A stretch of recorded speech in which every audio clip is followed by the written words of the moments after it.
Bonjour à tous et merci de nous rejoindre pour lancer ensemble la 5e édition du Mécène Forum intitulé Autrement. Autrement, pourquoi? Bien, vous savez bien, chers amis, que les circonstances nous imposent aujourd'hui une édition inédite, un forum 100% digital. Mais je dois dire que les organisateurs ont bien fait de maintenir cet événement parce que vous êtes 450 inscrits au moment où nous parlons, ce qui prouve que cet échange a du sens sur le mécénat, sur la philanthropie. Vous entendez que cette solidarité se redéfinit, l'initiative équitable, philanthrope dans une France qui se paupérise et qui redéfinit nos liens sociaux. De tout cela, nous allons parler évidemment à la fois lors de cette séance plénière, première matinée d'échange, et puis au gré de ces 2 journées de forum qui sont d'habitude organisés au Collège de France, mais que chacun va vivre un petit peu chez soi et en même temps ensemble grâce à cette technologie.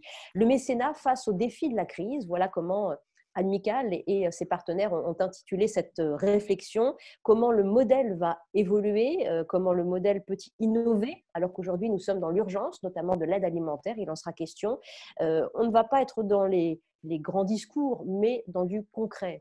Beaucoup d'exemples avec ceux qui pensent, qui observent le monde, mais aussi ceux qui agissent au quotidien. Nous aurons 2 sessions de 90 minutes chacune qui seront extrêmement rythmées, engagées aujourd'hui. Et je voudrais d'abord, en remerciant Amical de m'accueillir dans leur bureau aujourd'hui et en remerciant tous les participants, donner la parole à Marc Fontcave. Bonjour Marc. Bonjour Wendy, Parce bonjour à que, tous. oui, parce que c'est habituellement le Collège de France où vous êtes en ce moment qui accueille cet événement. Alors, je sais que les chimistes dont vous êtes continuent à travailler justement d'arrache-pied et je vous remercie d'être là, vous qui présidez la fondation du Collège de France et qu'on s'est très sensible à la cause du mécénat, d'introduire ce 5e forum. Merci. Les chimistes travaillent en effet, mais tous les professeurs du Collège de France sont sur le pont en ce moment. Mesdames et messieurs, chers amis, oui, je suis très heureux d'ouvrir ce Mécène Forum de l'Admicale. Je le fais au nom du Collège de France, où ce forum aurait dû se tenir, comme ce fut le cas au cours des dernières années. Non, cette crise sanitaire exceptionnelle et inédite par son ampleur, qui se multiplie en crise économique et sociale, n'est pas une opportunité, c'est une crise. Et il faudra les efforts de tous dans la plus grande solidarité pour l'affronter et la résoudre. Les réponses seront bien sûr d'ordre médical, mais c'est un défi beaucoup plus global auquel nous sommes confrontés, qui concerne l'organisation de nos sociétés humaines, leur relation avec l'environnement, la transformation énergétique et la construction d'une nouvelle mondialisation plus équitable et durable. Les États, les entreprises et les citoyens ont déjà fait preuve d'un engagement sans précédent.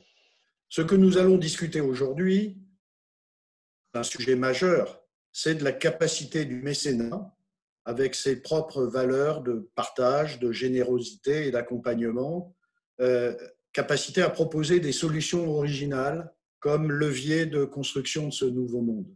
Il est en effet capital que nous puissions convaincre encore davantage les entreprises et les entrepreneurs notamment qu'ils peuvent, par le mécénat, renforcer leurs liens déjà profonds avec la société dans tous les aspects possibles, sociaux, éducatifs, culturels et environnementaux.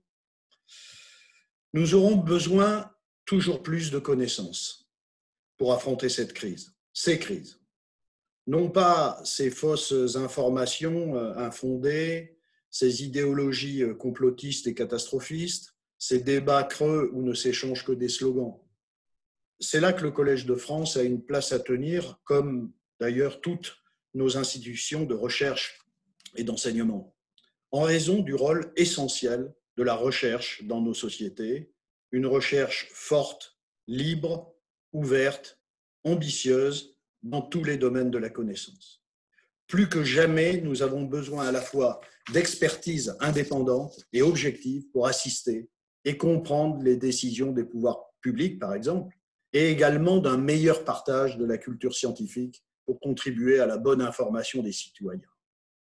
Plus que jamais, nous devons exprimer notre confiance dans l'homme et dans sa capacité à comprendre le monde d'aujourd'hui et à inventer celui de demain, un monde meilleur.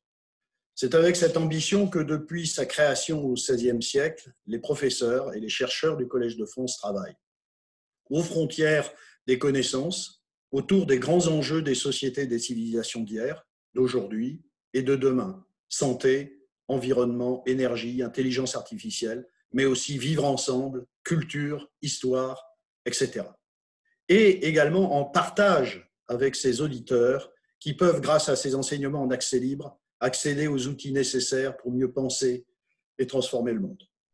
D'ailleurs, on vient de le dire, malgré le confinement et des amphithéâtres vides, le Collège de France reste mobilisé pour maintenir ses activités de recherche et celles de diffusion des savoirs grâce aux professeurs qui continuent à donner leurs cours, disponibles presque instantanément sur le site internet de l'institution, où plus de 8000 heures d'enseignement sont déjà accessibles gratuitement. Le mécénat a dans ce domaine aussi un rôle essentiel à jouer.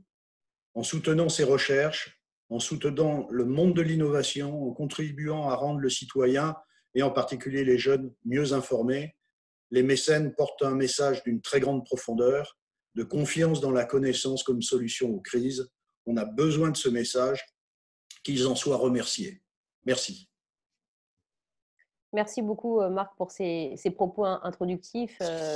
Vous parlez à tout notre auditoire ce matin et à la journaliste en particulier lorsque vous dites le besoin de connaissances loin des fake news et des complots. Je vous remercie de remettre en avant le rôle de vos instituts, de vos cellules de réflexion. Ils sont capitales.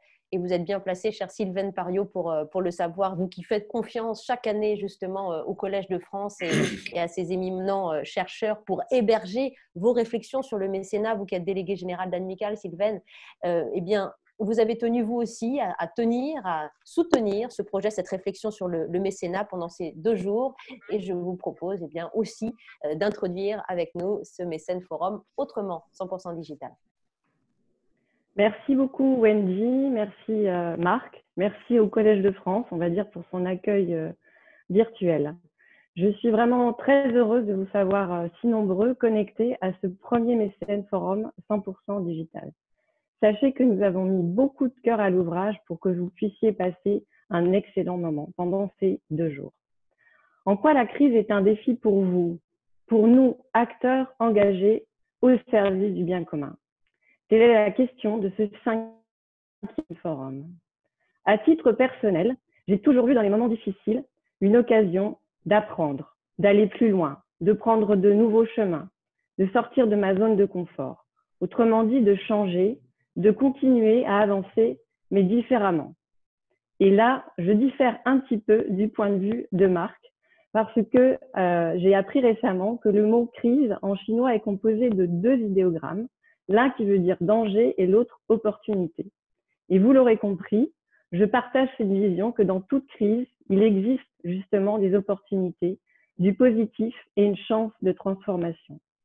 Et je suis convaincue que notre secteur, engagé au service du bien commun, a la capacité de porter haut et fort cette vision, d'être leader, de montrer la voie vers cette transformation positive de notre société. Et c'est là où je rejoins complètement Marc Fontcalve. Et nous le voyons, nous, tous les jours à Amicale. Vous êtes innovants, savez prendre des risques, savez expérimenter. Vous êtes chacun, chacune dans la recherche de solutions et dans l'action. C'est ce que vous avez souligné, Wendy. Vous êtes pragmatique et combatif à la fois. Oui, notre secteur, engagé au service du bien commun, peut et doit continuer à montrer la voie, à révéler et créer ce monde d'après. Ces 2 jours vont le prouver, le faire savoir à grande échelle, à travers de nombreux exemples qui vont être partagés. 2 jours de débat, d'analyse, de réflexion collective, de networking aussi, pour trouver l'inspiration et être soi-même source d'inspiration. Plus globalement, quelle est la contribution d'Amicale à ce défi que les crises actuelles, sanitaires, économiques et j'ajouterais aussi écologiques, nous imposent? Alors, vous l'aurez compris, tout d'abord, la tenue de ce Mécène Forum. Son objectif, offrir la possibilité de bien comprendre le monde d'avec pour mieux préparer ce monde d'après. Et ce, grâce à plus de 50 intervenants et une quinzaine de temps d'échange différents qui vont se dérouler donc pendant 2 jours. Et cet événement n'aurait pas pu voir le jour sans le soutien de nos nombreux partenaires et je tiens à les remercier très sincèrement. Tout d'abord, les fondations Edmond de Rothschild et la fondation Sanofi Espoir, qui sont nos grands partenaires, ainsi que tous les partenaires des sessions digitales, à savoir les fondations SNCF, Total, Daniel et Lina Carasso, BNP Paribas, ainsi que les agences Assemble et Limite. Et je tiens à remercier également l'ensemble de nos 15 partenaires médias, dont nous sommes très fiers, qui vont faire rayonner notre événement. Et c'est d'autant plus important dans le contexte actuel de voir qu'il y a des bonnes nouvelles. Donc, nous remercions sincèrement ces 15 partenaires médias. Quelle est la deuxième contribution d'Amical à ce défi que nous impose la crise? Renforcer notre mission de mise en lumière, j'ai envie de dire, du mécénat comme un apporteur de solutions, tant au niveau national que territorial. Cette action que nous avons entamée au printemps et que nous allons poursuivre, car toutes les preuves par l'action sont le meilleur moyen pour convaincre, il faut encore convaincre, de l'utilité du mécénat et surtout encourager à poursuivre la mobilisation. Notre troisième contribution, et parce que le rôle d'Amical, c'est d'être de plus en plus sur le terrain et d'aider à l'action, notre troisième contribution est la suivante. Rendre plus accessible, plus riche, notre offre d'accompagnement, de professionnalisation, comme on dit, en créant de nouveaux services, de nouvelles formations, de l'apprentissage entre pairs, c'est ce que vous allez pouvoir faire aussi un petit peu pendant ces 2 jours, et le tout accessible en ligne. Et enfin, nous voulons renouveler notre dialogue avec les pouvoirs publics pour avancer le plus rapidement possible, parce qu'il y a urgence, vers ce monde d'après. Nous avons construit pour cela un plaidoyer pour la période 2020-2022 pour une relance engagée. Un plaidoyer qui s'appuie sur 4 leviers. Vocation, pour embarquer de plus en plus d'entreprises, nous en avons besoin. Territorialisation, pour une meilleure diffusion de ces engagements. Stabilité, une évidence après ces dernières années plus que mouvementées. Et crédibilité, en référence à la déontologie du mécénat, qui est un sujet très très cher à Amical. Voilà, 4 leviers pour donner un nouveau souffle, inspirer nos décideurs politiques à trouver des réponses efficaces. Telle est notre part à Amical, dont la mission est d'œuvrer à cette société encore plus unie, solidaire et équitable que nous appelons de nos vœux. Je tiens d'ailleurs à remercier également toutes les femmes et tous les hommes qui font vivre chaque jour ce projet pour engager de plus en plus d'entreprises et d'entrepreneurs. À savoir notre équipe de délégués régionaux qui est basée dans toute la France, notre conseil d'administration très fidèle et plus particulièrement son président François Deviès, et surtout un immense bravo à toute l'équipe d'Amical, très très mobilisée et plus particulièrement cette année et plus particulièrement, j'ai envie de dire, la Dream Team du Mécène Forum qui donc travaille d'arrache-pied sur cet événement depuis plusieurs mois, à savoir Sarah, Juliette, Julie et Léo.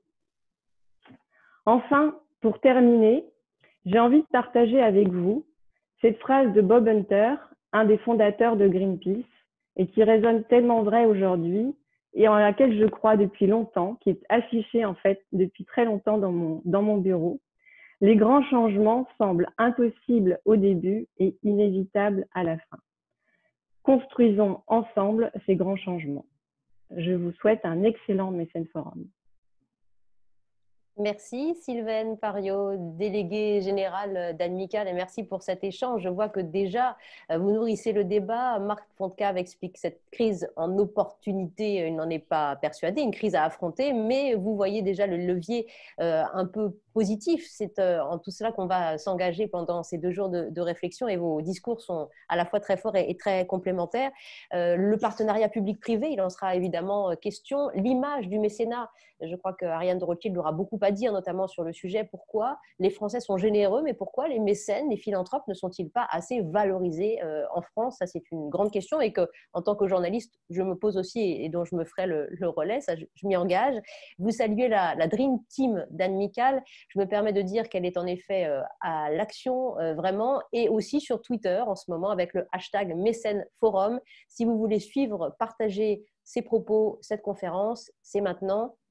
Technologiquement aussi, avec l'application ConnexMe, vous avez accès à tous les intervenants. Si vous voulez écrire un petit mot à Marc Fontcave, à Philippe Sansonetti, Pierre-Michel Menger, vous mettre en relation, créer des rendez-vous. L'application ConnexMe est faite pour vous. Vous avez reçu un lien pour la télécharger. Ensuite, vous avez tout le programme de la journée et c'est vraiment un outil digital qui vous permet d'échanger au fond des choses avec nous ce matin pour aller dans différentes directions. Le rôle des mécènes au déclenchement et dans les premiers mois de l'après-confinement, on est en plein dedans. Ça fait 9 mois que vous réfléchissez à cette réorientation. L'utilité plus générale du mécénat face aux crises et ce levier de transformation que vous pouvez être vers un nouveau modèle. Pour mieux répondre à ces interrogations, on doit comprendre la spécificité de cette crise, ce qu'elle provoque chez nous dans notre société.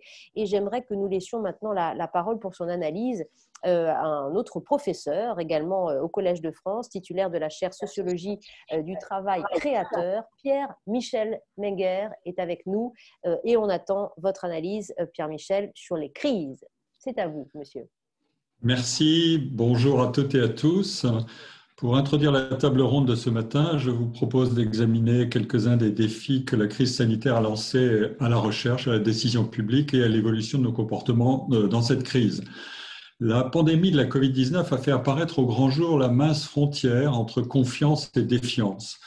Parce que la contagion pandémique est horizontale, un premier niveau de confiance a dû être sollicité à partir de la responsabilité la plus individuelle. Ne sachant pas si je suis un vecteur du virus, j'agis pour demeurer à ma place, distante, et j'attends qu'autrui fasse de même. Ainsi, la distance à autrui n'était plus une marque de méfiance, mais de confiance. C'est notre premier vaccin possible à créer nous-mêmes, celui de la responsabilité individuelle dans l'attention à autrui. Le grand philosophe Kant nous aurait dit « Agis de telle sorte que la maxime de ton action puisse être érigée en règle collective ». Remarquez qu'il ne suffit pas d'en appeler à une autorité légitime pour persuader tout le monde d'agir selon cette morale universalisable. Car, comme l'a souligné le sociologue fameux Max Weber, un système d'autorité, si légitime soit-il, n'a qu'une force probabiliste. Les règles seront respectées par la plupart des gens, probablement, mais pas à coup sûr, et certains dévieront ou refuseront s'ils s'estiment hors d'atteinte de l'impératif collectif. Or, la contagion est rusée, elle sait s'alimenter à de tels écarts probabilistes. D'autant que les recommandations ou les prescriptions comportementales peuvent hésiter, tâtonner et évoluer. On l'a vu. Un deuxième niveau de confiance est produit par ce que les sociologues appellent les role models, la liste des professions qui sont, comme on dit, au front et dont on admire le comportement: médecins, personnel soignant, chercheurs, transporteurs routiers, employés des commerces d'alimentation, métiers de la logistique et métiers des services de nécessité. Et il y a aussi ceux qui subissent plus de dommages que d'autres. Les salariés peuvent bénéficier de protection par le chômage partiel, mais beaucoup d'indépendants et de précaires sont considérablement exposés et courent après les dispositifs compensateurs, eux qui sont d'ordinaire déjà des preneurs de risques économiques. Mais les dégâts économiques des décisions de confinement sur ce qui est essentiel et sur ce qui ne l'est pas ou moins sont si grands que ce deuxième niveau de confiance peut se lézarder aussi. Le troisième niveau fait apparaître la fragilité de la confiance allouée à l'expertise. En situation de crise, il faut pouvoir faire confiance à celles et ceux qui détiennent une expertise. Mais il y a une fragilité inhérente à l'exercice de l'expertise. Regardons un peu le déroulement de la crise de la Covid. D'abord, l'expertise scientifique et médicale a été mise au poste de commande. Et c'est en s'appuyant sur cette expertise collégiale que l'État a pris le contrôle de la vie économique, de la vie sociale, de la vie publique, à une échelle et une profondeur sans précédent.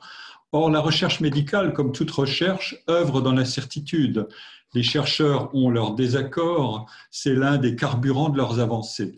Mais en situation critique, comme la recherche est placée en situation pressante d'expertise, pour orienter la décision de l'acteur politique et lui permettre de fonder en raison des décisions inhabituellement radicales.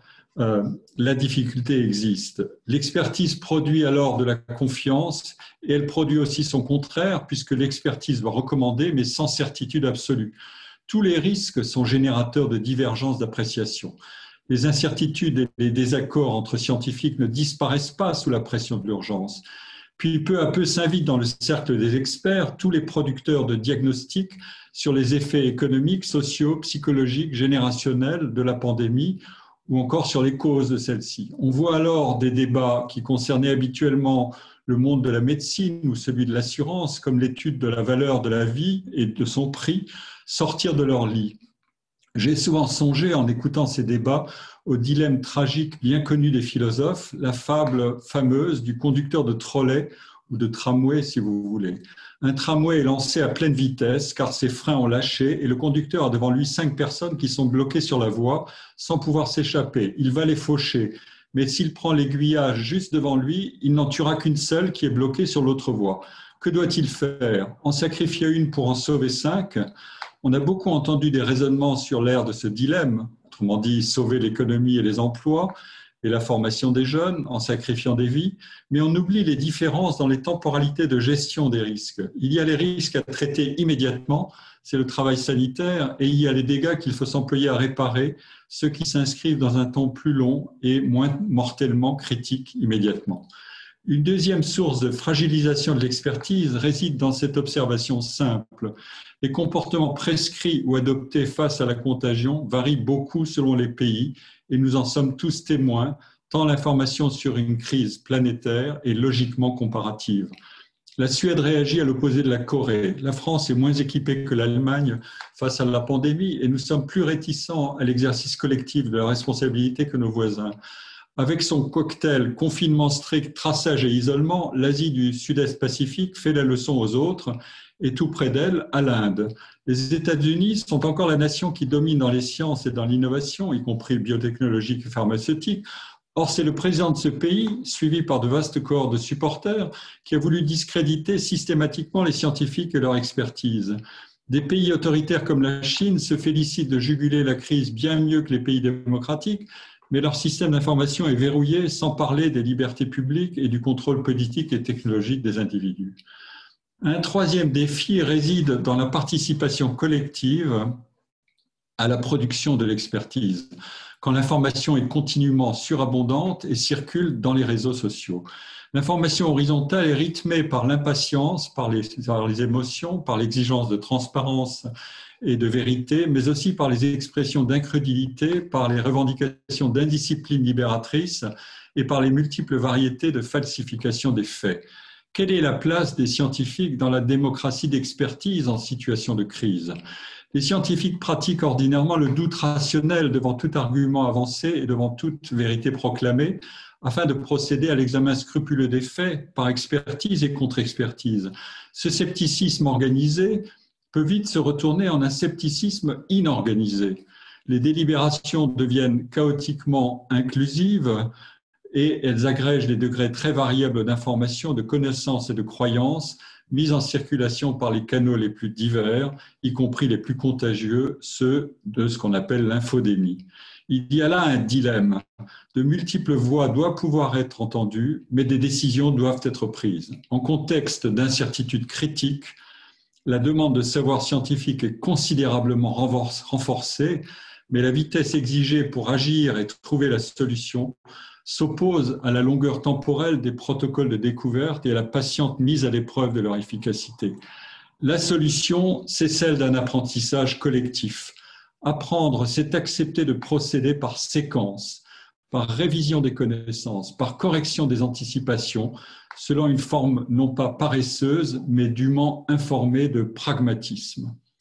Heureusement, une nouvelle séquence s'est ouverte, c'est celle de la mise au point de vaccins prometteurs qui montre que le déséquilibre critique peut être temporaire et qu'un équilibre sanitaire peut être rétabli. On voit déjà que face à la vaccination, de nouvelles défiances apparaissent, réputées d'ailleurs plus spectaculaires en France qu'ailleurs.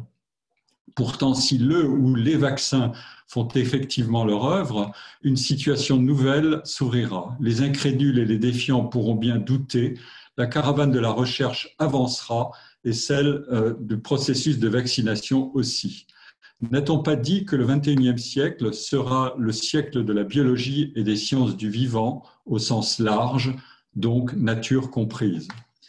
Je voudrais terminer ce propos introductif par quelques constats simples. D'abord, à la différence d'autres crises catastrophiques, inondations, attaques terroristes, ouragans, la liste est longue, la convergence collective vers un élan de solidarité n'est pas assurée dans cette crise-ci.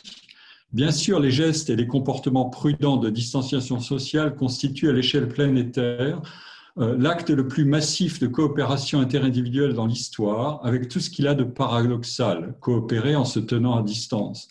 Mais les maladies infectieuses suscitent aussi des réactions de retrait non coopératif et de mise en accusation croisée. Les accusations des jeunes par les moins jeunes ou l'inverse, les plus fragiles par ceux qui sont ou se croient moins fragiles, les activités préservées ou même surdéveloppées par le confinement qui sont critiquées par les secteurs les plus touchés, etc. La menace pandémique devrait introduire un jeu coopératif, or elle peut aiguiser les antagonismes. Mais ici, il faut se garder de prophéties claironnantes, optimistes ou pessimistes, il faut agir. Deuxième constat, quand il faut agir, il est plus facile d'agir, de s'engager et de se coordonner sur le temps court que de se doter de l'action à long terme.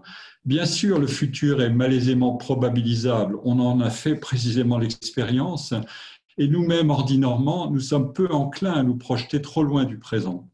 Les populations distantes, les générations futures ne pèsent pas lourd par rapport à nos surinvestissements dans le présent immédiat. La mise au point si rapide d'un ou de plusieurs vaccins, s'ils sont efficaces, est une prouesse dont il faudra bien créditer la science, même si on entendra vite les contempteurs de la recherche industrielle. Le vaccin devrait nous permettre de recaler beaucoup nos vies, mais le traitement des problèmes socio-économiques créés par la pandémie est, lui, inscrit dans une durée bien plus longue. Ce traitement social et économique ne sollicitera plus les gestes barrières, mais une dynamique collective pour lever les barrières, pour écarter les replis, pour multiplier les dimensions de solidarité sociale, générationnelle, éducative, culturelle. Troisième constat, bien sûr, nous ne sortirons pas de la crise comme nous y sommes entrés. D'innombrables leçons peuvent être tirées, beaucoup de changements ont et auront lieu. Face à une crise et au bouleversement qu'elle provoque, on trouve toujours des experts en rétrodiction qui ont le verbe haut, il n'y avait qu'à, il aurait fallu. Bien sûr, il faut tirer des leçons, mais l'apprentissage n'est pas une simple affaire de relecture du passé qui aurait pu se passer autrement. Il s'appuie aussi sur les comportements et leurs évolutions durant la crise. Il faut s'adapter, s'ajuster à une situation, mais il faut aussi inventer, adopter et développer des techniques nouvelles et inédites, apprendre à travailler à distance et organiser ce travail, mieux cerner les défis des sociétés dans lesquelles l'espérance de vie s'est allongée, comprendre combien l'éducation et la formation ne sont plus qu'une simple séquence initiale, mais un oxygène continuellement nécessaire à tous, pour ne citer que quelques leçons possibles. Je conclus. Les terrains d'intervention du mécénat sont habituellement la santé, la médecine, l'action sociale, la culture, les sports, l'éducation, la recherche, les chantiers de la transition et de la croissance soutenable, l'entrepreneuriat solidaire. Cette mobilisation sur tous ces fronts se recommande d'elle-même aujourd'hui, je ne vous apprends rien. Mais je voudrais ajouter ce commentaire. Durkheim, dans ses recherches fondatrices de la sociologie française, distinguait entre les sociétés à solidarité mécanique et les sociétés à solidarité organique. Dans les premières, le poids du groupe est très grand, la contrainte exercée sur les comportements par l'autorité des normes et l'adhésion à des valeurs collectives sont élevées et productrices de cohésion. Mais la différenciation individuelle est faible. Dans les secondes sociétés à solidarité organique, qui sont les nôtres, la différenciation individuelle s'impose et l'interdépendance entre les individus a de multiples dimensions. Mais la cohésion est plus fragile. Ce modèle est soumis à des forces centrifuges. Notre expérience de la pandémie, c'est un peu comme si on demandait à nos sociétés complexes de régresser un temps vers la solidarité mécanique. En réalité, pour que nos sociétés complexes fonctionnent, notamment en présence de chocs critiques, il faut non seulement que l'État et les institutions publiques agissent en garant de l'intérêt général, mais il faut aussi qu'agissent les rouages intermédiaires de la société civile, qu'agissent les forces qui produisent de l'intérêt supra-individuel au-delà du cercle des intérêts particuliers. C'est une leçon qui demeure essentielle à méditer en ces temps difficiles. Et le mécénat est certainement l'un de ces rouages, l'une de ses forces. Merci de votre attention. Propos passionnant, Pierre-Michel Menger. Je retiens notamment ce que vous dites sur la convergence collective vers la solidarité qui n'est pas assurée. Je pense qu'on va beaucoup reparler aussi de confiance et de défiance avec Philippe Sansonetti qui devra probablement réagir à vos propos introductifs. Merci beaucoup Pierre-Michel Menger, merci Marc Fontcave, Sylvaine Pariot pour votre patronage, j'allais dire intellectuel et physique qui nous propulse dans cette première discussion, cette première table ronde. On a ces prérequis maintenant pour réfléchir sur l'utilité du mécénat précisément face aux crises et pour cela à 9h45, alors que vous êtes, chers amis, 255 là, à nous suivre en digital pour cette matinée d'échange. Je vais recevoir Axel Davzac, directrice de la Fondation de France, qui a notamment coordonné avec la PHP et l'Institut Pasteur cette magnifique opération, on en a beaucoup parlé dans la presse et dans la société, tous unis contre le virus, vous vous en souvenez, pour aider les soignants. Nous avons également avec nous Christine Lacombe, directrice générale du SAMU social de Paris, les populations fragiles en première ligne, vous qui êtes madame à leur contact, comment le mécénat cible dans l'urgence, mécaniquement pour le coup, mais de manière urgente et nécessaire, ces actions sur le terrain. Denis Duverne est également avec nous, président du conseil d'administration d'AXA, engagé dans le financement des hôpitaux, des services de réanimation, aussi à titre personnel. Il nous dira comment il peut inciter et comment les grands patrons peuvent inciter les autres à développer la philanthropie. Et si vous voulez bien, avant que on entre dans l'échange les uns et les autres, je voudrais que le professeur Philippe Sansonetti peut-être réagisse aussi aux propos qu'on vient d'entendre.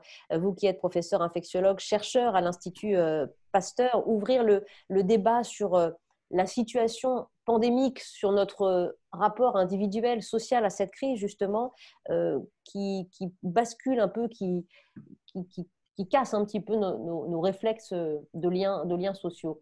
Bonjour Philippe Sansonetti. Bonjour Wendy Bouchard, merci beaucoup de me donner la parole dans cette table ronde. La première chose que je voudrais dire, c'est mon plaisir d'être présent à cette table ronde.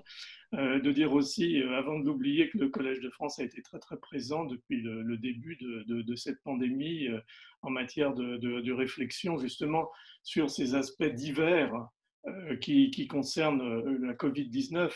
Je pense que nos sociétés occidentales n'ont pas véritablement suffisamment d'expérience de ce que peut être le dégât pandémique, si je puis dire, et cette confrontation, pour l'instant, reste encore relativement douloureuse. On voit nos faiblesses par rapport à cette capacité, je crois que l'adjectif a été dit, de virus vicieux, clivant, capable de s'insinuer absolument, non seulement dans nos corps, mais aussi dans nos esprits, dans nos modes de fonctionnement. Et je pense que véritablement, cette pandémie aurait été un petit peu un crash test, si on peut être presque vulgaire, de nos capacités. On a entendu des réflexions, en particulier par Pierre-Michel Menger, sur, au fond, les différents modèles culturels, politiques par rapport aux possibilités de réponse, les forces, les faiblesses de ces systèmes. Je pense que cette Covid-19 devrait nous amener à réfléchir fondamentalement sur ce risque pandémique et sur des effets qui finalement étaient un peu inattendus. On ne s'attendait pas à ce qu'une pandémie puisse avoir un impact aussi massif, non seulement sur la santé des populations, mais aussi sur l'ensemble de nos systèmes économiques et sociaux. Ça, c'est quelque chose qui, je pense, va nécessiter un travail de réflexion qui est déjà en cours. Pierre-Michel en a été un exemple dans sa magnifique présentation. Mais ça, je pense que c'est vraiment notre ordre du jour maintenant. Et le Collège de France, d'ailleurs, a sa place par sa multidisciplinarité dans cette réflexion. Pour réagir à vos propos à l'instant, Philippe Sansonetti, Axel Davzac, bonjour à vous. Qui est la Fondation de France, je parlais de cette initiative que vous avez. Alors, on vous a pris évidemment tout de suite à l'écoute, dans l'urgence, mécénat de réaction. Vous n'avez pas attendu des semaines pour vous adapter, vous avez agi tout de suite. Ça, c'est pour le coup assez fort pour être souligné. Bonjour à tous, je suis très heureuse d'être avec vous tous ce matin. Oui, nous avons réagi très vite, mais néanmoins, je voudrais revenir et faire le lien un instant avec ce qu'a dit effectivement Pierre-Michel tout à l'heure. En fait, ce qui s'est passé juste avant le confinement à la Fondation de France, donc nous sommes 10-12 mars, d'un côté, nous avons des alertes extrêmement fortes sur le terrain d'associations qui ressentent les effets de la crise qui est en train de monter et de la pandémie qui s'installe dans notre pays. Et à ce moment-là, la Fondation de France, nous sommes vraiment dans ce qu'a présenté tout à l'heure Pierre-Michel Meyer, c'est-à-dire que d'un côté, nous nous disons il faut que nous fassions œuvre de solidarité parce que nous sommes collectivement, nous, toute notre société est touchée. Et dans le même temps, nous avons juste avant le confinement un instant d'hésitation parce que il faut se souvenir, alors on a oublié les événements écrasent un peu nos souvenirs de cette période, mais nous étions tous en train de nous préoccuper pour notre famille, pour nos parents, sur ce qui allait advenir éventuellement de notre engagement professionnel. Et donc, nous étions a priori dans des dispositions et des préoccupations très individualistes. Et donc, nous avons, fin de cette semaine, avant que le confinement soit annoncé, ce fameux jeudi soir, 14 mars, si ma mémoire est exacte, nous avons plusieurs réunions à la Fondation de France et nous nous interrogeons sur arriverons-nous à générer un mouvement de solidarité collective alors que les préoccupations des Français sont celles qui étaient les nôtres à cette époque-là. Et puis, le confinement arrive avec la catastrophe que l'on sait, notamment, bien sûr, il y avait les soignants, bien sûr, il y avait un enjeu majeur en termes de recherche pour arriver à comprendre ce virus. Il faut nous souvenir de là où nous en étions, de la connaissance et de la compréhension de ce virus au mois de mars dernier. Et puis, la Fondation de France, bien sûr, se dit ce sont les plus vulnérables qui vont être touchés en premier. Donc, quoi qu'il arrive, il faut que nous arrivions à faire la démonstration de cette solidarité indispensable dans cette période. C'est la raison pour laquelle nous avons souhaité nous associer avec l'Institut Pasteur et l'assistance publique hôpitaux de Paris. Et pour moi, la leçon de cette crise, en lien avec ce qui a été dit tout à fait en introduction par Marc Moncap d'une part et Silène Pariot d'autre part, moi je veux dire que oui, bien sûr que cette crise, elle a ceci de dramatique, elle a révélé toutes les fragilités de notre société avec une brutalité absolument terrible. Et en même temps, je trouve qu'il y a un vrai signe d'espoir sur notre capacité qu'il faut garder à rester unis et à travailler de manière collective parce que la générosité des particuliers et des entreprises, puisque c'est ce qui nous intéresse ce matin, a été absolument extraordinaire. Nous n'avions jamais vu autant d'entreprises mobilisées dans des temps si courts pour apporter de l'aide à ceux qui en avaient besoin à cette époque-là. Oui, et ça, on va le souligner assez régulièrement à Axel Davzac, parce qu'il faut dire aussi les choses très concrètement, et Denis Duverne pourra acquiescer dans quelques instants. Je voudrais juste vous donner la parole pour réagir immédiatement. Christine Lacombe, comme directrice générale du SAMU social à Paris, au contact de ces personnes démunies, frappées de plein fouet, cible première de cette crise aussi économique en cascade. Quand on vous demande justement comment les choses se sont restructurées dans l'urgence, est-ce que vous êtes plutôt positif sur cette solidarité, sur cette facilité du mécénat à s'adapter?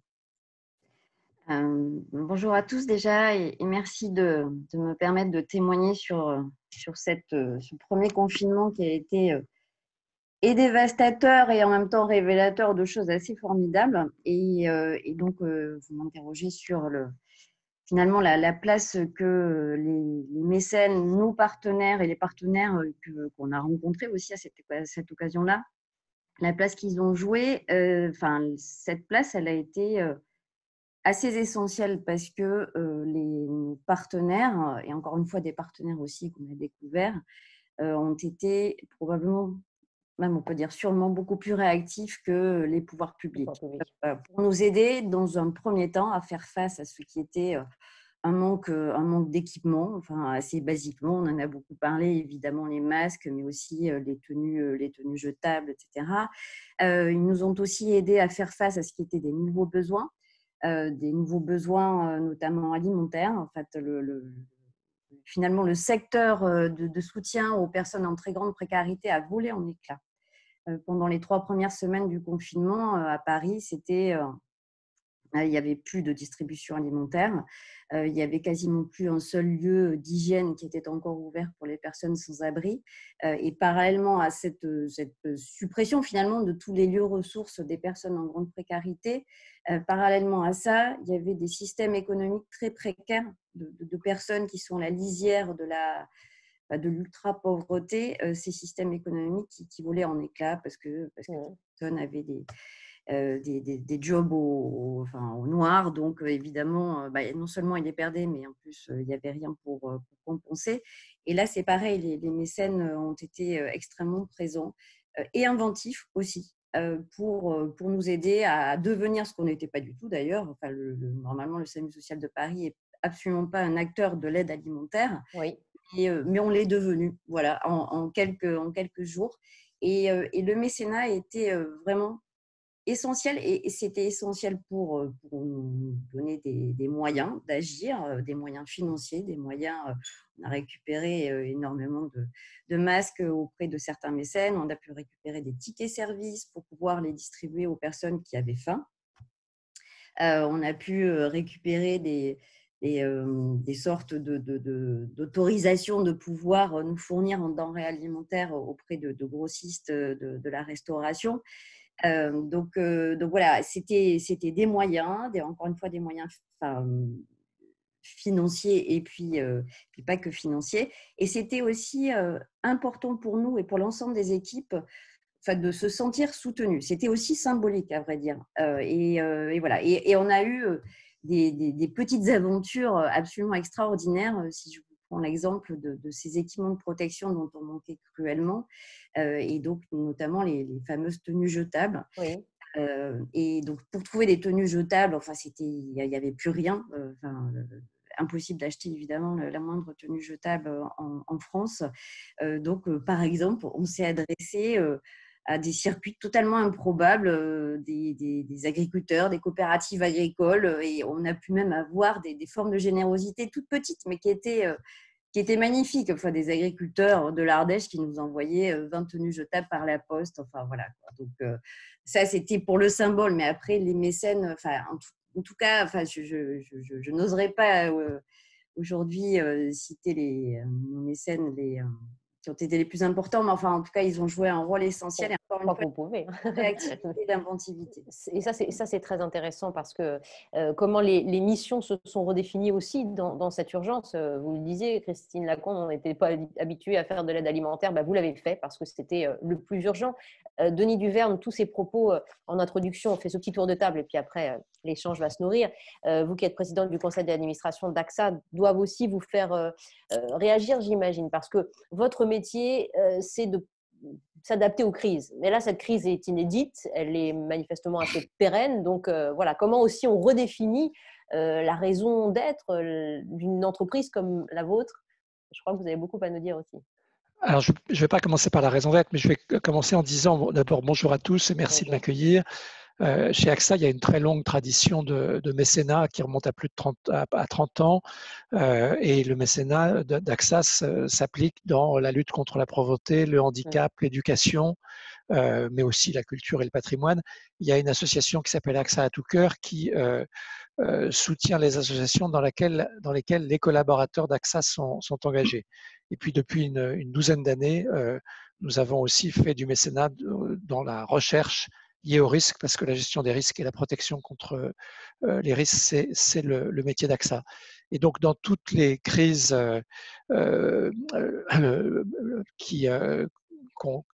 auxquelles on est confronté, on a des actions d'urgence. Ça a été le cas pour l'ouragan à Haïti, les ouragans aux Philippines, les tremblements de terre. Nous intervenons toujours et généralement, nous avons des actions de proposition à nos collaborateurs de s'engager. Nous avons un matching de l'entreprise dans ces situations d'urgence et nous avons des équipes d'AXA Assistance qui vont participer à la gestion de la crise sur place. Et donc, c'est pas, je dirais que la crise à laquelle nous avons été confrontés n'était pas, elle était très différente parce qu'elle était mondiale et qu'AXA est un groupe mondial, mais nous sommes habitués à intervenir en situation de crise. La particularité ici, c'est que on a dû intervenir sur des choses tout à fait étonnantes. On a été acheter en Chine des masques qu'on a donnés à la PHP et à différents hôpitaux en province. On a participé avec nos partenaires comme Uber à la livraison de repas. On a étendu nos couvertures de santé pour les personnels de santé. On a élargi nos services de télémédecine. On s'est aussi engagé à apporter des ressources supplémentaires à la recherche, à l'Institut Pasteur notamment. Et là, je dois dire que j'ai une autre casquette qui est président de la Fondation pour la recherche médicale. Et je l'ai vu du côté de la Fondation pour la recherche médicale. Nos mécènes ont répondu présent. Et l'année 2020, en termes de collecte pour notre fondation, est une année favorable puisque on a collecté auprès de nos mécènes plus que les années précédentes parce qu'il y a eu cet élan de solidarité et parce que les besoins de la recherche étaient très importants. C'est magnifique et ça traduit justement, Philippe Sansonetti, cette fluidité du monde de l'entreprise qui s'adapte, qui va parfois, Axel Davzac le disait, plus vite que les pouvoirs publics, qui dégaine, voilà, parce que structurellement, elle est plus apte à s'adapter. Je vais peut-être revenir un petit peu là-dessus, justement. Je crois que c'est quelque chose de majeur sur lequel il faut s'exprimer. Je voudrais vous donner un peu une vue peut-être du biologiste, de la personne qui est au fond au sein du dispositif par rapport au développement de cette pandémie. Il est clair que le monde scientifique s'est vraiment mobilisé de façon très citoyenne par rapport au Covid-19, car au fond, il y avait très très peu de spécialistes du domaine de ce virus particulier en France et dans beaucoup de pays. Ça a été le cas sur la recherche biologique fondamentale, sur la recherche thérapeutique qui a besoin encore de soutien parce que malheureusement c'est très long de développer des médicaments antiviraux, et puis bien entendu de la recherche vaccinale qui est un exploit absolument phénoménal comme vous l'avez vu. Tout ça, ça demande beaucoup de réactivité. Et il est certain que les systèmes de financement, en particulier en France, de la recherche, qui sont très basés sur nos institutions scientifiques, sur le soutien de l'État, nécessitent sans doute plus de réactivité. Et ça, ce sont vraiment les mécènes et les fondations qui peuvent le lui apporter. C'est un point sur lequel je voudrais insister. Il n'y a pas de grand pays scientifique sans fondations nombreuses et je dirais généreuses dans une certaine mesure. Les États-Unis, le Royaume-Uni, l'Allemagne, l'Israël, la Suisse, qui sont des grands pays en pointe sur l'innovation scientifique actuelle, ont des fondations. Mon expérience en Suisse, par exemple, de responsable ou président de comités scientifiques comme la faculté de médecine de Genève, par exemple, c'est qu'un scientifique biologiste en Suisse reçoit pour un franc suisse de la fondation du financement de l'État suisse, du Fonds national de la recherche, reçoit au moins un franc suisse de fondation. Oui. Tout ça donne une capacité de réaction, une capacité d'innovation, parce qu'il faut que la recherche soit bien financée pour qu'elle soit innovante. Sinon, on est trop sélectif et on sélectionne des choses qui marchent déjà bien, qui ronronnent, et on ne donne pas sa chance à ceux qui véritablement prennent des risques. Une possibilité aussi de suivre les dossiers, ce que les institutions ne font pas toujours, de créer des champions, des scientifiques qui vont véritablement être montrés comme exemplaires et à la fois donner une image de ce qu'est la bonne recherche et de ce qu'est l'importance dans certains domaines. Donc je pense que le rôle des mécènes et des fondations est quelque chose qui est absolument incontournable et qui, si on est en face d'autres épisodes comme cette pandémie, montrera sa nécessité encore plus. Oui, merci Philippe Sansonetti. Axel Davzac, je pense que vous pouvez réagir là-dessus, vous qui, avec la Fondation de France, travaillez avec des entreprises différentes, de taille, d'ampleur, de missions différentes. Vous avez pris conscience vraiment de leur réactivité, de leur volonté d'aller au plus vite et de faire face à la crise.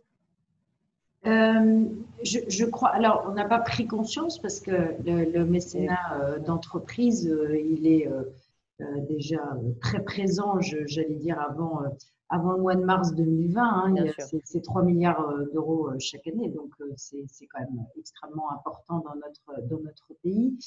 Les entreprises sont engagées de longue date.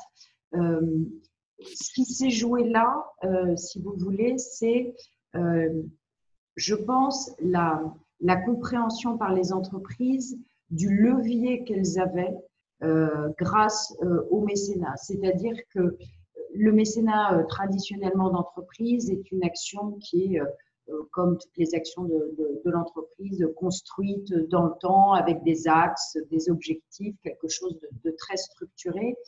Et en revanche, avec cette crise sanitaire, l'entreprise s'est dit, là, il faut que je sorte aussi, moi aussi, de mes procédures, de mes modes de faire traditionnels, parce qu'il y a urgence à aller aider sur le terrain.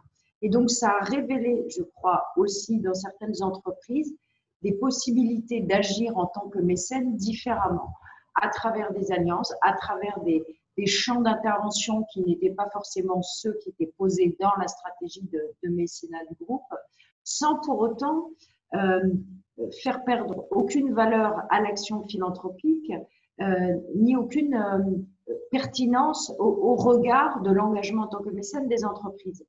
Et ce qui est très évident, c'est que ça permet, je pense, aux entreprises de comprendre, nous on est très attachés à la Fondation de France, à dire il faut toujours, dans le mécénat, il doit agir pour aujourd'hui et pour demain. Ça veut dire quoi? Ça veut dire que je considère qu'une stratégie philanthropique structurée doit avoir à la fois la capacité d'agir dans l'urgence quand il y a des besoins ponctuels et qui ne peuvent attendre, et aussi parce qu'il convient de soulager les souffrances qui existent au jour où nous sommes. Et en revanche, la philanthropie, elle a cette capacité majeure à produire des solutions de long terme, à travailler, que ce soit sur la recherche, mais sur la prise en charge de certaines vulnérabilités qui, à la différence des pouvoirs publics, elle peut expérimenter, elle peut travailler et elle peut démontrer qu'il existe des solutions pour une société dans laquelle chacun trouve sa place de manière plus juste. Oui, et c'est sur le côté pérenne qu'on peut aussi réfléchir avec vous, Christine Lacombe, parce qu'il y a cette utilité sociale du mécénat dans l'urgence et ces derniers mois, mais la crise se poursuit et les effets de la crise sont dévastateurs. On commence à les voir poindre. Les associations relatent ces chiffres terribles, autour d'1 million de Français passés sous le seuil de pauvreté. C'est ça la réalité qu'il va falloir affronter aujourd'hui et qui va probablement, hélas, empirer demain. Oui, c'est certain que les alliances qu'on a passées, l'ensemble du secteur, enfin nous, mais pas que nous, avec nos partenaires mécènes, ces alliances, elles seront importantes pour affronter ces défis de demain. Et on sera effectivement sur un temps long et pas sur des mêmes solutions. Ça ne sera pas de l'agilité face à l'urgence, ça sera autre chose qui va se nouer. Et nous, on pense que le monde de la philanthropie devra agir de façon assez unie. C'est-à-dire qu'une entreprise, un mécène ne suffira pas et on aura besoin d'alliances. Nous, on va essayer en tout cas de proposer des choses qui vont dans ce sens-là. Par exemple, un peu du champ habituel de la relation singulière entre une association et un mécène donné. Voilà, on aura besoin d'être beaucoup pour faire face, d'être inventif. Alors juste parce que tout à l'heure, il a été dit à juste titre que le mécénat est extrêmement important pour, pas seulement le secteur social, mais notamment pour le secteur social, pour innover. parce que les pouvoirs publics sont pas forcément, ont peur un petit peu de l'innovation, ils veulent être certains à l'avance que les innovations vont marcher, donc c'est plus tellement des innovations. Donc, au-delà de cette audace que nous permettent les mécènes, c'est aussi de sortir des carcans administratifs. C'est-à-dire que, nous, typiquement, quand on veut faire qu'une personne passe durablement de la rue à une autonomie totale dans un logement, etc., on a besoin de l'accompagner socialement, évidemment, on a besoin de lui trouver un toit, mais on a besoin aussi de l'aider à trouver son chemin professionnel. On a quelquefois besoin de l'aider à accéder aux soins. Et quand je vous dis ça, derrière ça, c'est des ministères différents, des administrations différentes. Et c'est d'une complexité terrible que d'arriver à trouver finalement des mécanismes de soutien adaptés à ce que sont les personnes qui ne se découpent pas entre un bras, un autre, etc. Et les mécènes sont extrêmement importants aussi pour ça, pour nous aider à dépasser ces clivages administratifs qui sont un véritable frein à l'action. Donc, en tout cas, nous, on espère que ce qui s'est passé pendant ce premier confinement, qui était à la fois dévastateur, qui nous a tous remis en cause, mais qui était d'une force inouïe dans le collectif, où face à l'urgence, tout le monde était là en quelque sorte. On espère en tout cas que ce qui s'est passé là ne va pas se déliter. Donc voilà, nous, on est très heureux de cette initiative, de cette thématique, de ces journées de l'amicale, parce que justement, je pense que ça nous permet de préparer ces lendemains qui ne vont pas chanter. Oui, je ne sais pas qui veut réagir. Denis Duverne ou Axel Davozac sur ces programmes adaptés vraiment personnellement à l'individu, extrêmement ciblés, à la fois très globaux, Axel Davozac? Oui, je peux dire un mot parce qu'effectivement, ce que présente Christine, c'est typiquement ce que j'ai essayé d'expliquer sur la capacité à expérimenter du secteur philanthropique, parce que à chaque fois qu'on s'attaque à une vulnérabilité quelle qu'elle soit, il s'agit de prendre en charge une personne. Et si on n'arrive pas à faire en sorte que l'ensemble des sujets et des interactions de cette personne soient prises en charge, à ce moment-là, on n'apportera pas une réponse satisfaisante, si vous voulez. Alors, une seconde, un petit exemple pour illustrer. On a un programme qui me tient beaucoup à cœur à la Fondation de France, qui est l'accompagnement des détenus en fin de longue peine.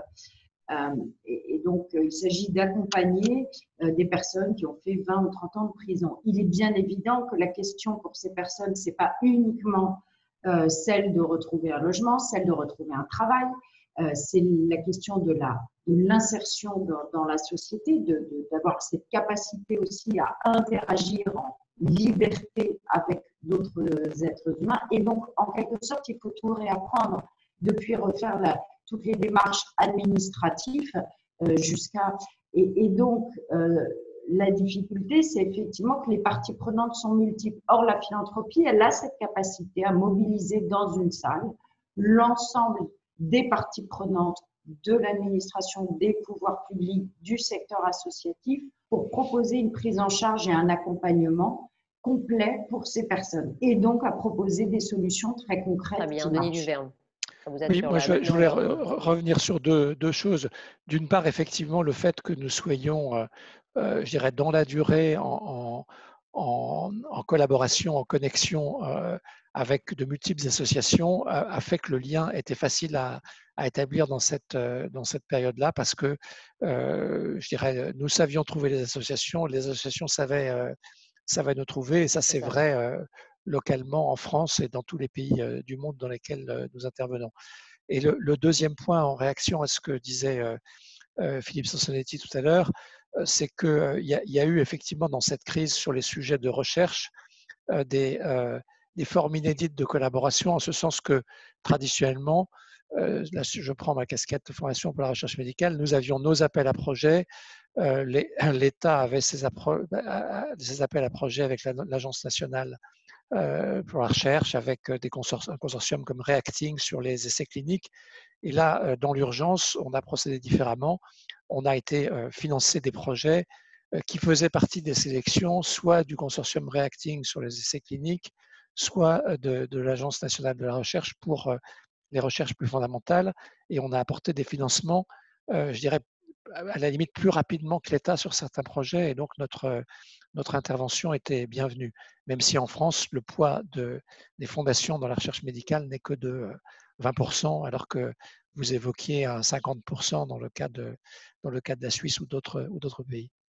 Oui, mais et pour autant, c'est une part capitale, hein, Philippe Sansonetti. Si on peut aller un peu plus loin sur ces programmes de financement, parlons même de la réflexion vaccinale, de cette course vaccinale, mais qui est extrêmement positive et dans laquelle justement ces mécènes s'associent et nous permettent d'entrevoir un peu d'espoir.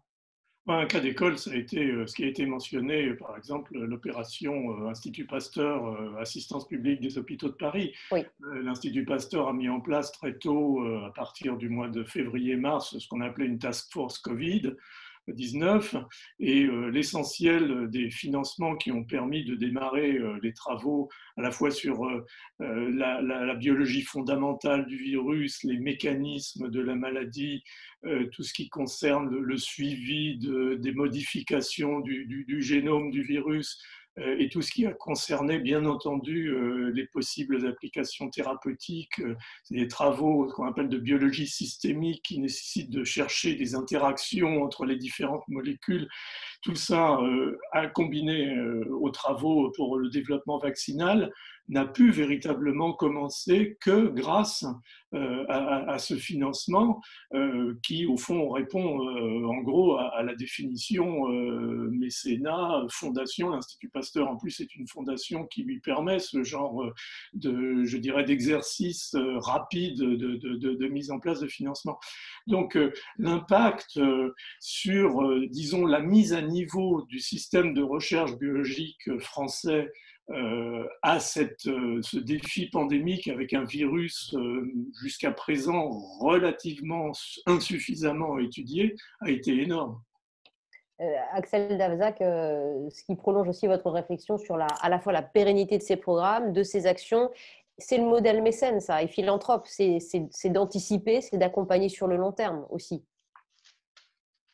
Oui, je crois que cette crise a renforcé, en tout cas dans les entreprises, pour celles, alors je ne vais pas parler du groupe AXA qui est effectivement engagé de très longue date, mais en tout cas pour celles qui n'en étaient pas conscientes, de la nécessité de leur implication dans l'intérêt général. Et ça va au-delà, pour moi, des politiques de RSE et de tout ce qui peut être fait en interne et dans l'intérêt où la politique de RSE, elle travaille toujours en parlant du point de vue de l'entreprise et de la manière dont l'entreprise va mettre en œuvre son objet social avec un certain nombre de critères sociaux, environnementaux notamment. Alors que la philanthropie, elle porte autre chose. L'action de mécénat, fondamentalement, elle porte l'idée que tous les acteurs privés, qu'on soit particuliers ou entreprises, doivent contribuer à l'intérêt général. En fait, elle porte ça fondamentalement, la philanthropie.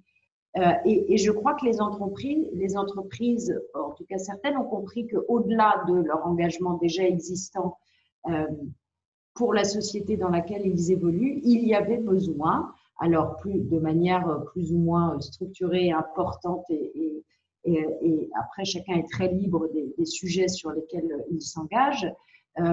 Si notre société tient, elle a besoin de cette générosité privée au service des autres.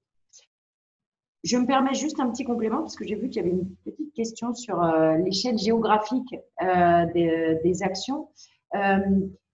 Et très rapidement, et notamment la question du territoire, c'est un autre des enseignements qui a été révélé de manière très forte effectivement pendant cette crise. Alors nous, historiquement, nous, à la Fondation de France, on travaille beaucoup à l'échelle des régions puisqu'on a des représentations en région, mais cette crise, elle nous a permis de faire la démonstration que, en fonction des territoires, les réponses à apporter n'étaient pas identiques. Il y a vraiment eu des réflexions à l'échelle du territoire pour savoir si l'enjeu prioritaire était dans, je pense à Marseille, on a eu des enjeux d'accès à l'alimentation, mais absolument majeurs dans cette ville. Dans l'Est, bien évidemment, tous les enjeux liés à la prise en charge des malades étaient beaucoup plus importants et ainsi de suite. Et c'est vrai que du coup, la question des territoires est aussi pour moi, pour les entreprises, une question majeure, c'est-à-dire que comment puis-je adapter mon mécénat, comment travailler de manière collective à l'échelle du territoire pour apporter des réponses qui vont être pertinentes. Ouais, je crois que ça, c'est extrêmement clair encore comme exemple, et ça peut peut-être vous faire réagir, Denis Duverne, sur la manière dont on oriente ou réoriente ou dont on poursuit la philosophie pour AXA. Alors, on n'est pas dans la responsabilité sociale de l'entreprise, vous le disiez, on est au-delà, la raison d'être peut-être. Alors, c'est là qu'on peut se rejoindre, Denis Duverne. Qu'est-ce que cette crise change pour l'avenir, pour la projection d'AXA sur ce rôle mécène et philanthrope? Alors, je ne sais pas si la crise sanitaire est l'événement déclencheur, mais depuis un certain temps, nous réfléchissions chez AXA sur l'évolution de notre raison d'être et nous avons finalement, au mois de juin, lors de notre Assemblée générale, indiqué que notre raison d'être, c'était agir pour le progrès humain en protégeant ce qui compte.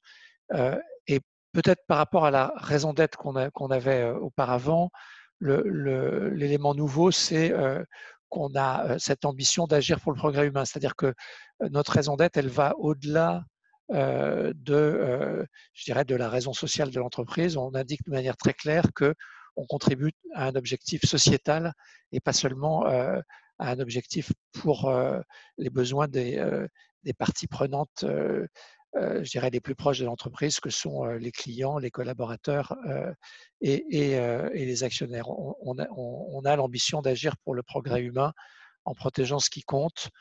Donc, protéger ce qui compte, c'est notre métier de tous les jours. Agir pour le progrès humain, ça va plus loin et ça touche tout ce qu'on a évoqué ce matin, mais aussi un sujet qui est en filigrane derrière cette pandémie, qui est le changement climatique, la biodiversité et toutes ces questions-là. Bien sûr, et il en sera question dans ces journées d'échange, aujourd'hui et demain, au cœur de ce Mécène Forum autrement. Philippe Sansonetti, Agir pour le progrès humain, voilà, qui vous inscrit, vous aussi, professeur, infectiologue, chercheur, dans cette réflexion mécène de manière générale. Oui, moi, je pense m'être exprimé assez clairement sur l'importance que mon domaine porte justement au mécénat et aux fondations dans ce soutien réactif. Vous m'avez tendu la perche tout à l'heure, je n'ai pas répondu directement à propos du vaccin. Il est clair aussi qu'il faut voir les échelles de soutien nécessaires à certains développements.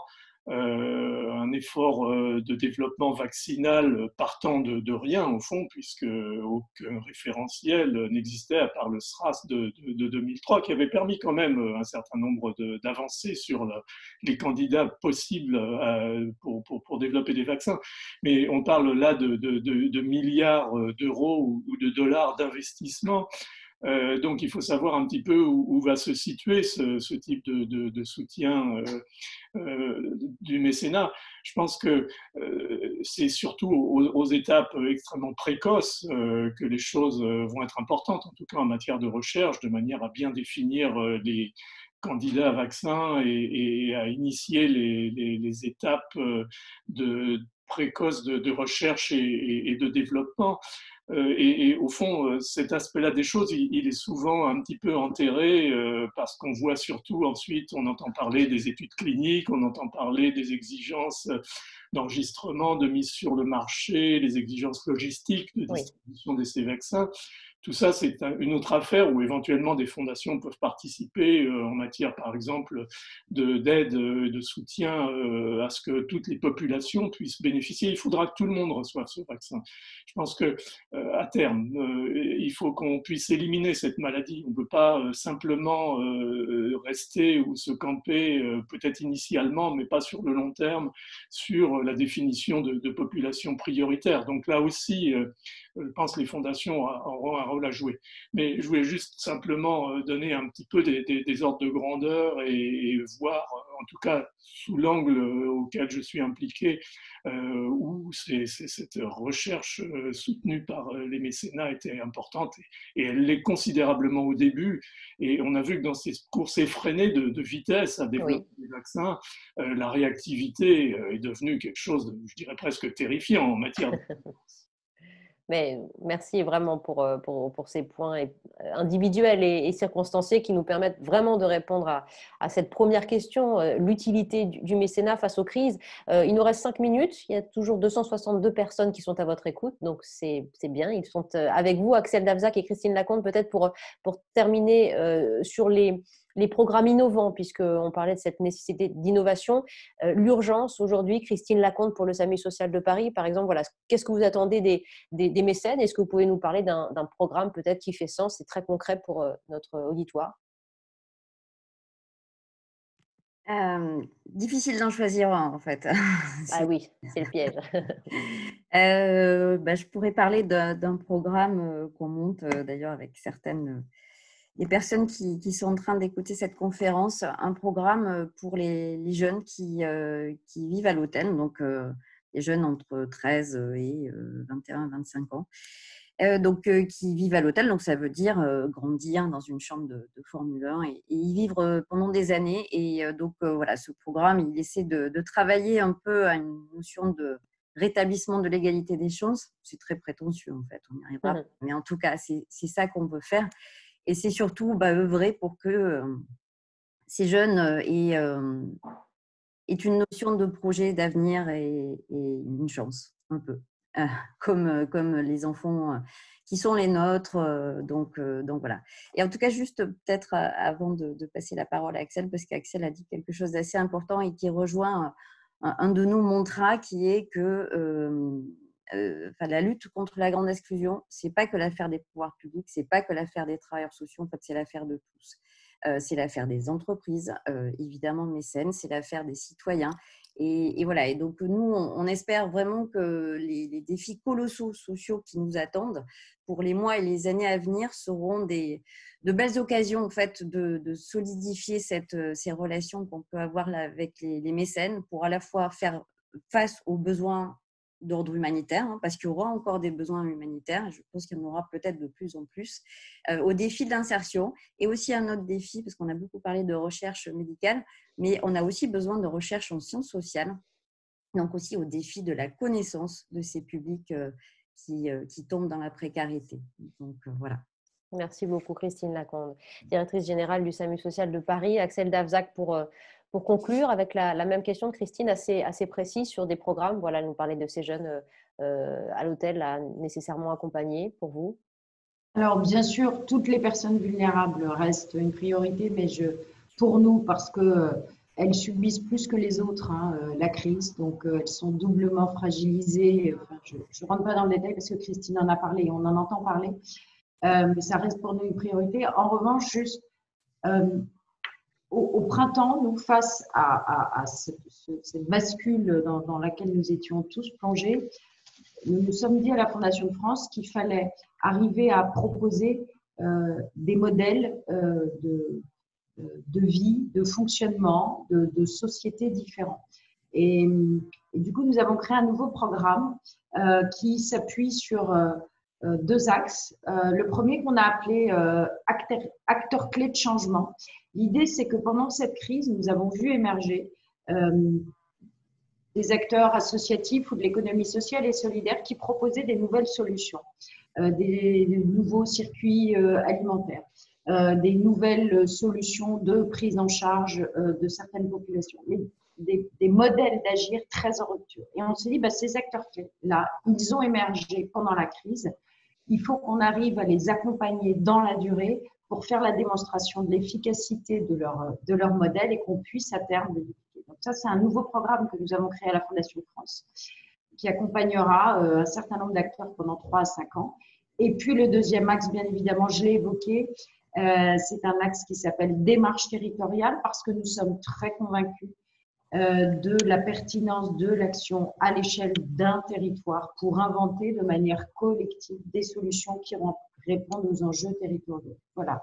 Ce sont les 2 nouveaux programmes que j'espère nous pourrons faire grandir et embellir au fil des années, qui ont l'ambition de montrer qu'une société, notre société, peut vivre et peut proposer des modes de fonctionnement différents dans lesquels chacun a sa place, toute sa place. Mais pour ça, il faut effectivement un travail en collectif avec les pouvoirs publics, les entreprises, les particuliers, tous les citoyens de notre société et le monde associatif, bien évidemment. Voilà, pour rendre durable cette solidarité organique dont nous parlait Pierre-Michel Menger et rétablir cette confiance et cette responsabilité aussi individuelle. Merci vraiment infiniment pour ce premier tour de table et ces échanges très concrets. Christine Lacombe, Axel Davzac, vous qui êtes directrice générale de la Fondation de France, Denis Duverne, merci de votre présence, président du conseil d'administration d'AXA et de la recherche pour la Fondation médicale pour la recherche, et Philippe Sansonetti. Voilà, je crois que cette matinée d'échange a été déjà riche. On va faire, si vous voulez, parce qu'il est précisément 10h30, une petite pause. Alors, petite pause, mais pas pour tous, parce que c'est une pause networking. Donc, vous allez pouvoir continuer justement à correspondre, à rencontrer, à interroger les intervenants si vous voulez prolonger la discussion. L'application ConnexMe vous permet tout cela. L'une des thématiques de cette pause networking, là, pendant la petite demi-heure qui vient, c'est qu'est-ce qu'on peut faire ensemble, justement. Eh bien, mettez vos idées à contribution. Elles sont essentielles. C'est ça aussi la société mécène de demain. C'est vos interrogations et vos prises de position. Petite vidéo maintenant qui met en valeur l'Alliance pour le mécène compétences. Je vous propose de la regarder, cette alliance présidée par la déléguée générale de la Fondation SNCF. C'est pour vous, et puis on se retrouve à 11h précise pour le deuxième échange de cette matinée au Mécène Forum. Merci.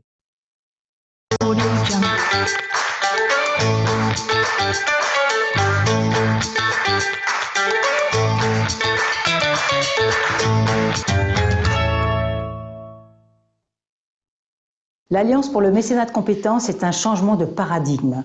Des présidents convaincus que le bien de l'entreprise et celui de la société sont intimement liés. Alors la Fondation SNCF, pourquoi a-t-elle initié? Pour 3 raisons principales. Parce que 5000 collaborateurs du groupe SNCF ont pu se lancer grâce à la volonté du président Guillaume Pepy et aujourd'hui de Jean-Pierre Farandou.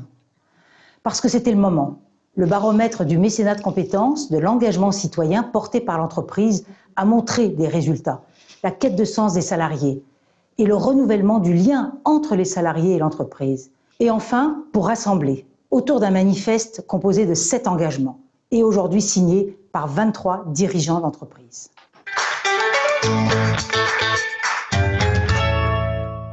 Les ambitions de l'Alliance sont collectives. Représenter les entreprises engagées dans cette démarche, des entreprises de toute taille, grands groupes, mais aussi ETI et PME de tous les secteurs d'activité. Deuxièmement, partager les pratiques, si singulières pour chacune d'entre elles, parce que leur histoire, leur activité, leur territoire. Mais toutes dans la même direction pour un mécénat performant, efficace, parce que les associations en ont besoin, et aussi un mécénat attractif, en particulier pour les jeunes. Et si j'ose un horizon plus lointain, la 3e ambition serait de participer à la transformation profonde de l'entreprise en même temps que celle de la société.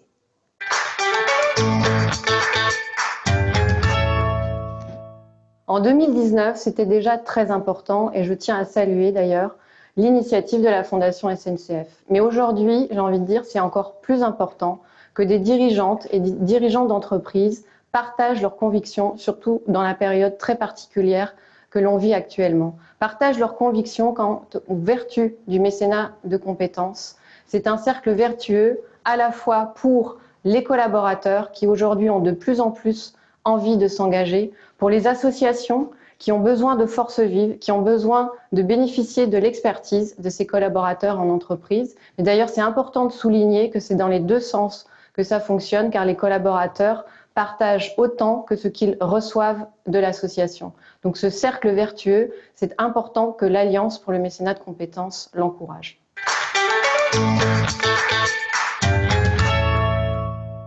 Anne Mical a une conviction profonde, depuis toujours. Le mécénat de compétences est un vrai levier de développement du mécénat de façon générale. Et donc c'est pour ça que nous nous attelons à sa promotion. L'autre volet, l'autre rôle que nous jouons, c'est sa professionnalisation, on va dire sa mise en pratique. Car le mécénat de compétences est une forme de mécénat très exigeante.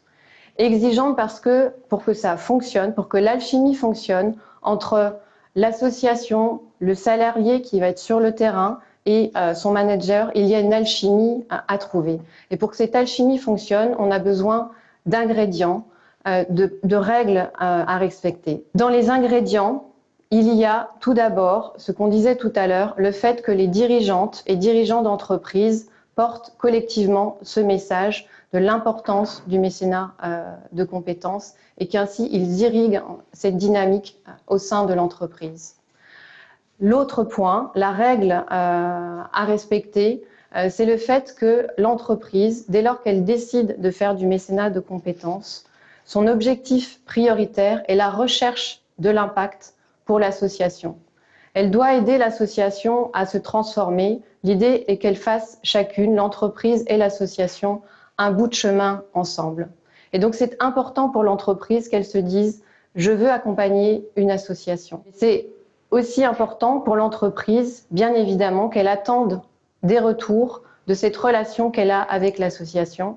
Et je parlais tout à l'heure des vertus. Dans les vertus, il y a la fierté d'appartenance pour les collaborateurs, la mobilisation, l'adhésion à un projet collectif. Il y a aussi le développement de nouvelles compétences et notamment de savoir-faire, de savoir-être. Et c'est pourquoi Amical a aussi ce rôle de professionnalisation, d'accompagnement des acteurs à la mise en œuvre de programmes de mécénat de compétences.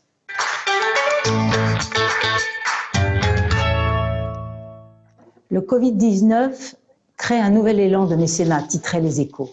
En effet, le mécénat de compétences a su s'adapter à l'épreuve de la crise. Les associations ont fait preuve d'une réactivité sans précédent et les salariés ont suivi. Preuve que la démarche est bien ancrée, parce qu'elle a tout simplement du sens et de l'impact. Donner du temps et donner de la compétence de ses collaborateurs, c'est un mécénat à hauteur d'homme, vecteur de lien social et ciment social. Le monde change, il ne reste pas figé, le mécénat de compétences non plus, il doit s'adapter aux nouvelles évolutions. Les entreprises l'ont bien compris, ce n'est pas une option, l'engagement des salariés est inscrit durablement dans la stratégie des entreprises. Soyons réalistes, aujourd'hui, on peut craindre, vu la situation économique, à quel point c'est compliqué pour les entreprises, un ralentissement du développement du mécénat de façon générale et peut-être du mécénat de compétences. Mais j'ai cette conviction que si ralentissement il y a, il sera moins fort pour le mécénat de compétences pour toutes les raisons que j'évoquais tout à l'heure, toutes les vertus du mécénat de compétences. Ceci dit, le mécénat de compétences a une caractéristique qui lui est propre. Il a la propriété, on va dire, de parler à l'individu sous ses deux facettes. Sa facette professionnelle, donc ses expertises, ses compétences, ses savoir-faire professionnels, mais aussi sa casquette individuelle, sa personnalité, ses traits de caractère, ses envies. Et c'est pour ça en fait qu'aujourd'hui, le mécénat de compétences attire beaucoup de collaborateurs parce que c'est ce qui lui permet de donner sens, de donner une autre vision à son travail. Et c'est pourquoi je pense que le mécénat de compétences a de beaux jours devant lui et que nous avons plein de choses à faire avec l'Alliance.